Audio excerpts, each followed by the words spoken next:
से ये सवाल है कि हमारे संस्कृति में जननी जन्मभूमि कहा जाता है। तो सर इसी जननी को या जन्मभूमि को सुधारने के लिए लोग विकास कर रहे हैं और वो विकास कर रहे हैं पर्यावरण काट कर। तो आप सर बता सकते हैं कि पर्यावरण और विकास ये दोनों साथ साथ कैसे चले? नहीं, इसका सीधा सूत्र है जननी जन्मभूमिश्च स्वर्गादपि गरीयसी, रामायण कहती है। इसका पूरा सूत्र बहुत सीधा, बहुत स्पष्ट है। आप जब एक तरफ कोई चीज खराब करते हैं तो दूसरी तरफ आप ही निर्माण करते हैं। आप ही निर्माण करता है, आप ही संहारक हैं और आप ही विनाश करता है। आपको तीनों ही स्वरूप अपने ही अंदर रखने पड़ेंगे। आप जब एक तरफ चीजें गड़बड़ कर रहे हो तो आप देखिए, आजकल अच्छी बात यह होगी कि अमीरों को और अब फार्म हाउस की तरफ थोड़ा रुझान बढ़ा है। ये उसी तरफ का एक अच्छा प्रकल्प और विकल्प है।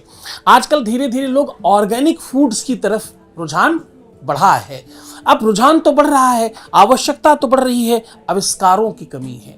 जो बच्चे पढ़ लिख करके लाखों रुपए, करोड़ों रुपए बर्बाद करके अपने घर वालों की अच्छी पढ़ाई करते हैं, जिन्होंने अपने जीवन के 20-22 साल बर्बाद करके पढ़ाई करी है, उनको 15,000, 20,000, 25,000 की नौकरी क्यों करनी है? वो कृषि की तरफ क्यों नहीं जा रहे हैं? क्या शिक्षित होकर के ये सब काम नहीं किए जा सकते? शिक्षित लोग इसलिए नहीं होते कि काम को छोटा और बड़ा बताएं। शिक्षित लोग इसलिए होते हैं कि छोटे से काम को भी बड़े स्तर पर करके दिखाएं, छोटे से काम को बड़ा कर ले जाएं। इसके लिए लोग शिक्षा लेते हैं। हमारे यहाँ परंपरागत हम भीड़ की तरफ चल पड़ते हैं। हम जो सब कर रहे हैं वही हम भी करेंगे, जैसे सब जी रहे हैं वैसे हम भी जिएंगे, जैसे सब रह रहे हैं वैसे हम भी रहेंगे। तो मुझे लगता है प्रकृति को समझो, अपनी नियति को समझो, अपनी प्रकृति और सिस्टम के आधार पर चलो। आजकल देखिए कितना बढ़िया शोध और रिसर्च हुआ है कि आप अपनी छोटी सी छत पर खूब सारी सब्जियां, खूब सारे फल फ्रूट्स लगा सकते हो। करना ही चाहिए। अनावश्यक हर हाथ में 50,000 लाख रुपए का मोबाइल तो लोग रख लेंगे, जिससे अमृत टपकेगा रोज। लेकिन 10-20-25,000 रुपए लगा करके ऐसा बगीचा नहीं लगाएंगे घर में जिससे सब अच्छा खा सकें, ऑर्गेनिक फूड ले सकें। आविष्कारों पर फोकस करना है, लोगों को जागृत करना है। कम से कम हम लोग ये संकल्प ले लें कि हम खुद भी और अपने जानने वालों को, अपने प्रेमी प्रेमिकाओं को, प्रेमी प्रेमिका मतलब कौन? हमारे माँ बाप, हमारे चाचा चाची, हमारे मामा मामी, हमारी नानी नाना, तमाम रिश्तेदार हैं, वो सब प्रेमी हैं हमारे, हम उनके प्रेमी हैं। इनको सबको जगाएंगे, यही ही करना, ऐसा ही करना है, इसी से मदद करेंगे।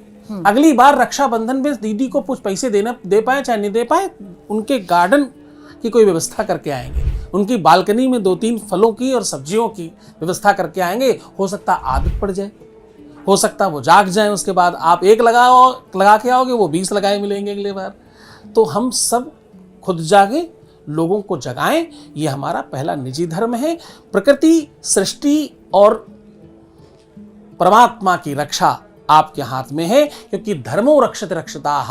धर्म की रक्षा आप करोगे तो धर्म आपकी रक्षा करेगा, प्रकृति की रक्षा आप करोगे तो प्रकृति आपकी रक्षा करेगी। प्रकृति, सृष्टि और परमात्मा की रक्षा आपके हाथ में है, क्योंकि धर्मो रक्षते रक्षताः।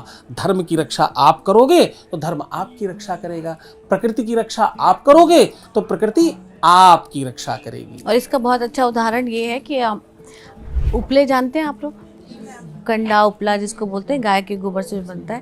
तो अभी हमें ऐसे देखने को नहीं मिलता, लेकिन वही नवरात्र में या आपके घर में कोई धर्म कर्म होता है तो जो ऑनलाइन साइट्स होती हैं वहाँ पे काऊ डंग केक के नाम से वो पैकेजिंग में बाकायदा बहुत महंगा बिकता है।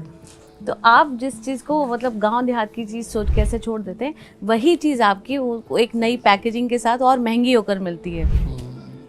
वो क्या है ना, हमारे लोगों को आदत है, योग जब योगा होगा तो माना जाएगा, आयुर्वेद जब आयुर्वेदा होगा तो माना जाएगा, हमारे यहाँ के स्वामी विवेकानंद जब विवेकानंदा होंगे तो माने जाएंगे। हमारे यहाँ को आदत है, हमारी वस्तु को दूसरा कोई छौंक लगाकर, अपना नाम लगा करके वापस हमको दे दे तो हम बड़ा अच्छा मानकर उसे स्वीकार कर लेते हैं कि देखिए वो भी फॉलो कर रहे हैं, नहीं कि ये वैसा है, इंटरनेशनल हो गई चीज। तो साहब, अपनी चीज अच्छी ही है, वो जिस भी प्रकार की उसे स्वीकार करें, प्रकृति और सृष्टि का रक्षण करें। बाहर की प्रकृति नहीं, अंदर की भी प्रकृति को अच्छा करें। आहार और व्यवहार, ये 2 तुम्हारे पैर हैं, जिससे सही चलोगे तो फिर आचरण अच्छा हो जाएगा।